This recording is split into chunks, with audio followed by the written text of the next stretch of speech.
Y'all, good morning.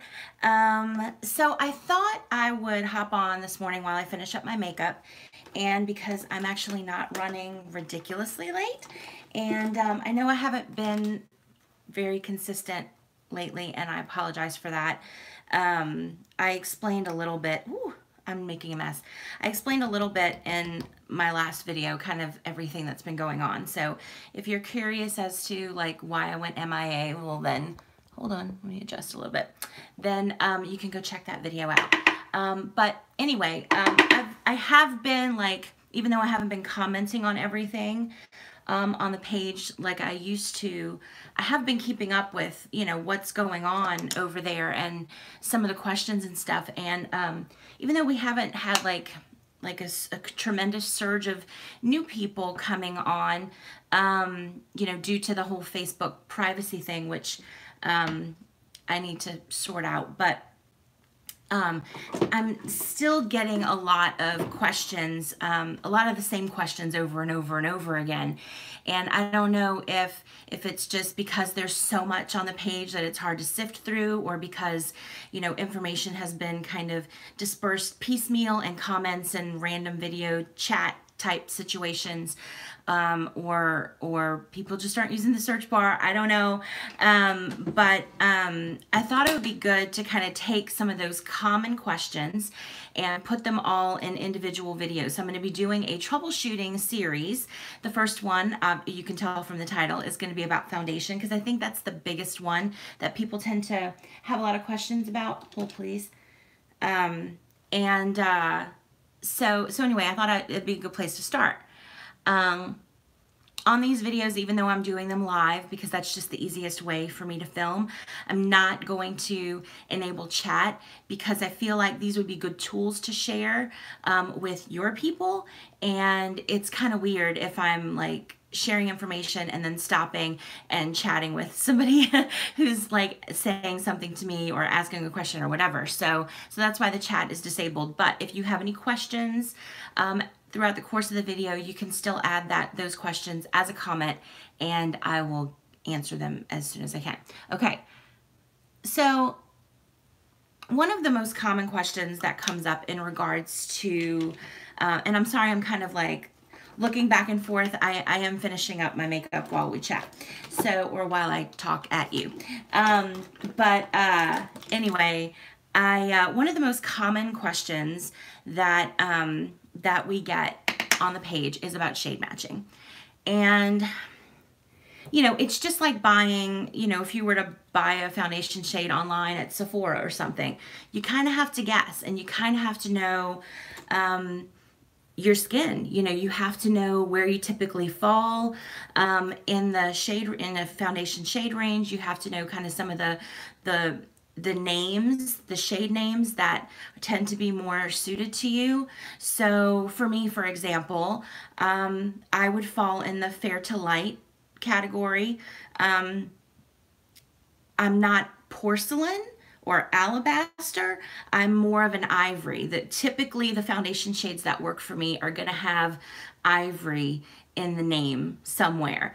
So I know that about me. So when I go to when I try other foundation shades or brands, I can kind of zero in pretty quickly where I'm going to be in their range. With Savvy Minerals, though, they don't use that type of terminology. So you have cool and warm and dark, and then you have 1, 2, 3 or 1, 2, 3, 4, depending on where you fall. So it can be a little bit confusing for people to figure out, where they fit in that scheme. But basically, if you take, so say you are Caucasian, okay? Take the warm and cool shades, right? And put them in a lineup, and look at your existing brand.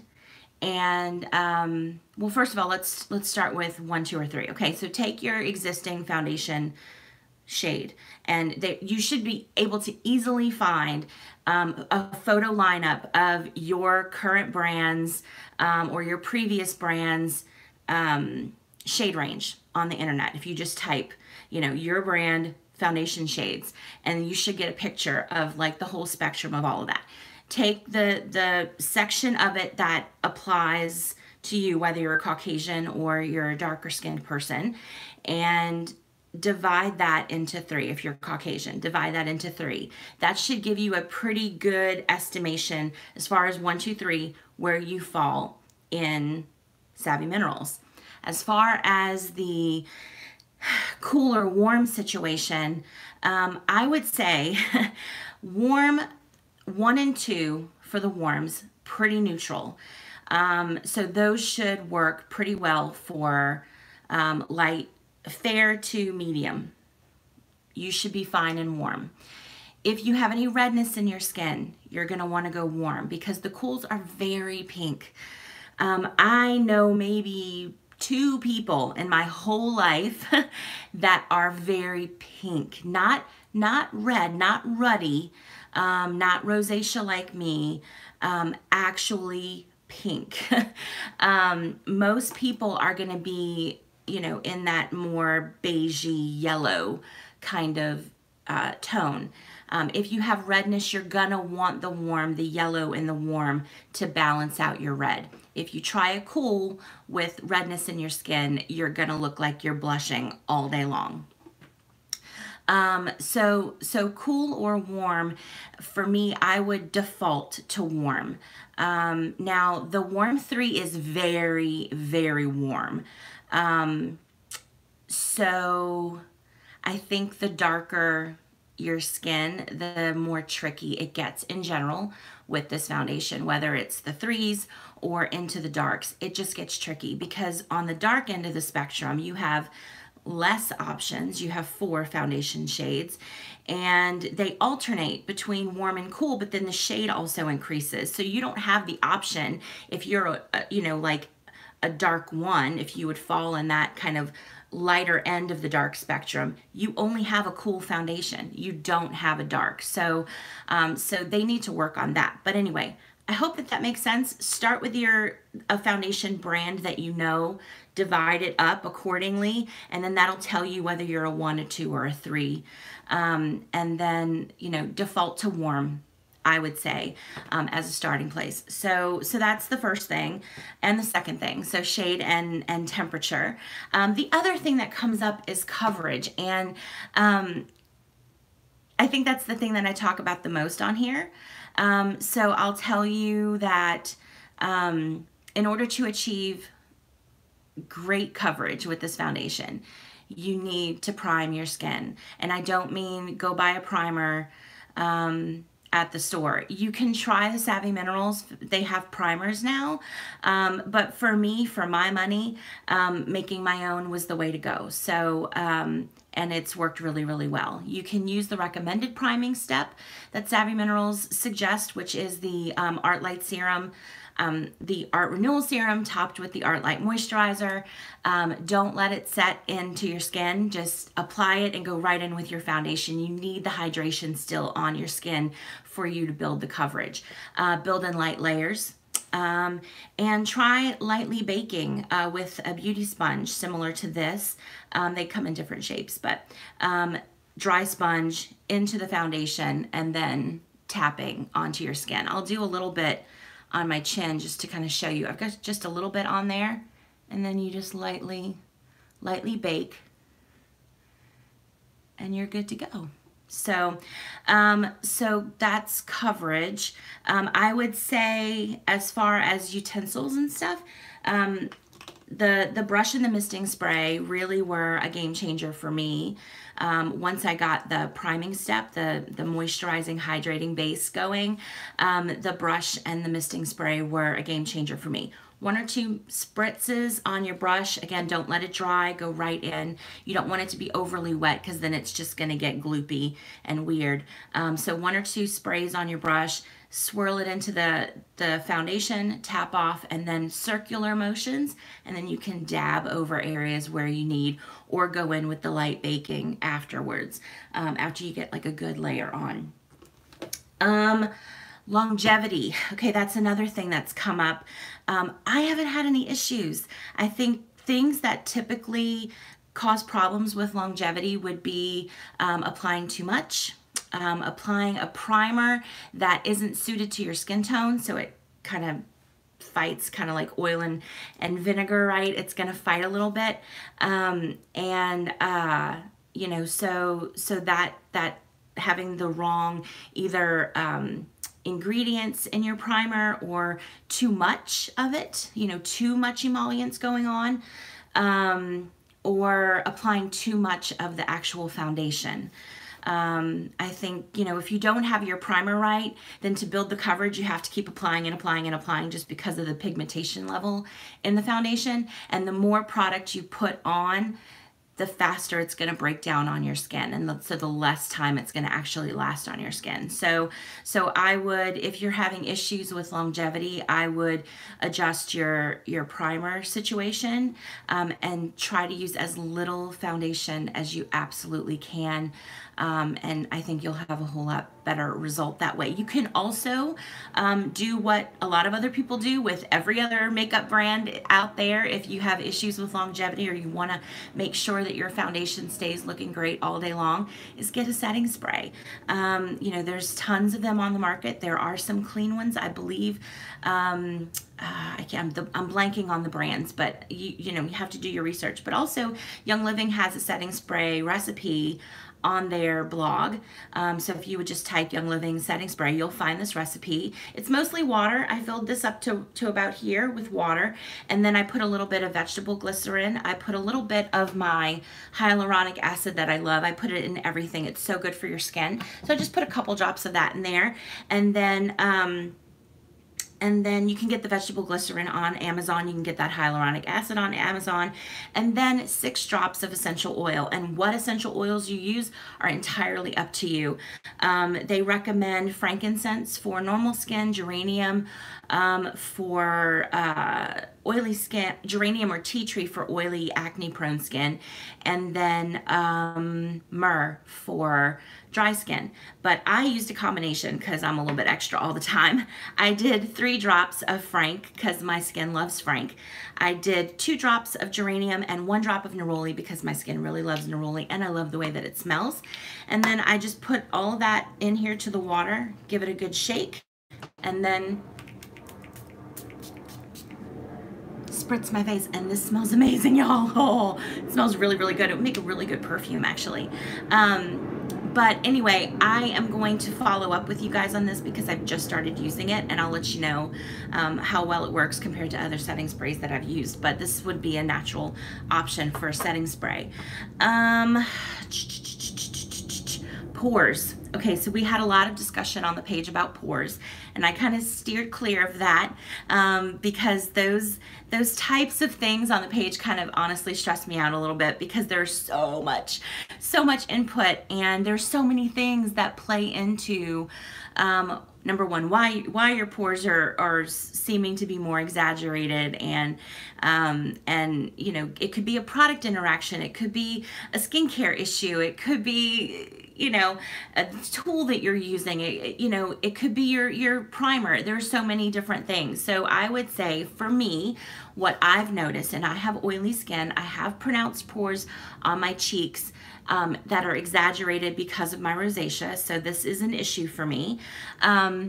If I use too much of my hydrating base under my foundation, after a couple of hours, my pores are going to be pretty pronounced. So I would say check that. Make sure you're not over applying your, what am I trying to say? Over applying your, whatever you're using for your primer step, or that it's not too emollient for your skin. Same deal as with coverage, right? Start with the primer. And then also make sure that you, I found that when I didn't use the misting spray, it would puddle in my pores, and so I'd have like these little white freckles all over my face. So the misting spray will help, or it should help, if that's the issue that you're having with your pores. And then also baking helps. So what I do is I apply my primer, I apply 1 layer of the foundation with my brush. I've been using Carlos almost exclusively, and then I lightly bake over my cheeks and my chin and my nose. And when I do that, my pores don't seem to be as pronounced. So those might be things that that'll help. The last thing would be misting spray. I know a lot of people have a lot of questions about this misting spray and when to use it and how to use it.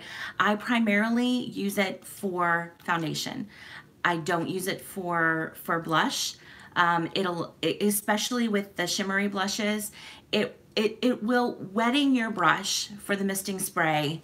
Okay, so I saw a video, actually, let me talk about this. I saw a video where somebody wet all their brushes first, sprayed all their brushes first, and then did all their makeup. Well, by the time you get to these, the misting spray is dry. It's not serving the purpose. So you're basically, in trying to conserve, in my opinion, in trying to conserve the misting spray, you're wasting it because you don't need it for your bronzer. You don't need it for your blush. And in most instances, you don't need it for your eyeshadow. So, so yeah, I didn't really see the benefit of that. I mean, just having it on your brush and then it drying and then applying it doesn't do what it doesn't do anything. So yeah, I wouldn't use it. I especially for blushes that and the bronzers have shimmer. It's just going to exaggerate the shimmer, and especially if you're older or you have pores, you don't want the shimmer because it's going to exaggerate every line, every crease, every crinkle in your face. So yeah, I would steer clear of the misting spray for bronzer and blush. I'll talk about it more for eye products, but it's not a setting spray. It is an aid, and I think a necessary one for this format of foundation to get a beautiful, even coverage of your foundation. And that is what I use it for the most. I know that this format is different than probably most of us grew up, you know, using and learning as we were learning about makeup and stuff. But so there is a bit of a learning curve there. I hope that some of the information that I shared in this video, is helpful for you. If you have any questions, as always, pop those down in the comment section and I'll get back to you as soon as I can.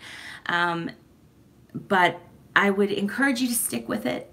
And if you can reach out to somebody locally that is using the makeup and loving it, that is an invaluable resource to have somebody hands-on that can see what it's doing on your skin, that can kind of help you try a few things and work through that process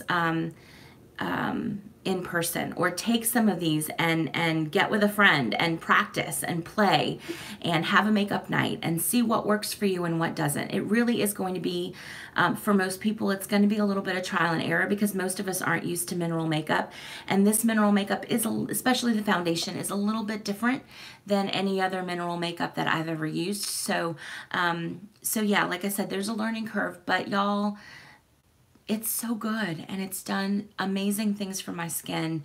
And just in having an option that isn't full of toxins and chemicals and additives and artificial things, just having an option to remove those things from my skincare and from my makeup has been amazing for me. So so I would just encourage you to stick with it. Again, if you have questions, I'm here to help. Pop them down in the comment section. I hope that this was helpful. And yeah, I'm gonna stop babbling now. Thank you guys for watching. I'll see y'all next time. Bye.